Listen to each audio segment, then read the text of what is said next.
हरित नाशिक उपक्रमांतर्गत आज नाशिकमध्ये 1000 वृक्षांची लागवड करण्यात येणार आहे।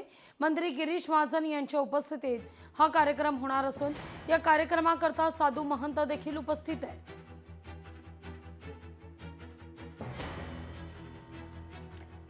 या सगळ्या संदर्भात साधू महंतांसोबत संवाद साधले आपले प्रतिनिधी महेश महाले यांनी। मंत्री गिरीश महाजन यांच्या उपस्थितीत ही वृक्षांची लागवड केली जाणार आहे आणि यासाठी जे आहे साधू महंत जे आहेत ते देखील या ठिकाणी उपस्थित झालेले आपण बघू शकतो।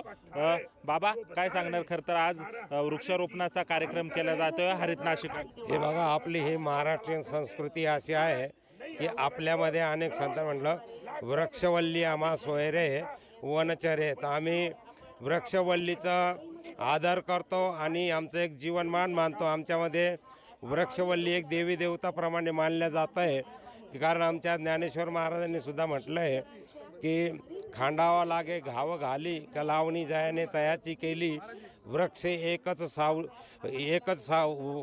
सावली वृक्ष जैसा।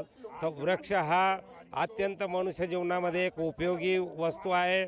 हे या कुंभाच्या विरोधासाठी काही पर्यावरणवादी बनून काही असंतोष लोक उतरले असतील तर त्याच्याकडे दुर्लक्ष करून आपण आपलं विकासाचं काम करूया असं मी सर्वांना सांगतो। तसं बघितलं तर वृक्ष अनेक पक्ष्यांसाठी, कोणी एखादा वाटसुवर असेल तर त्याच्यासाठी आश्रयस्थान आहे वृक्ष, तरी सुद्धा विकासासाठी ह्या गोष्टी आवश्यक असतात।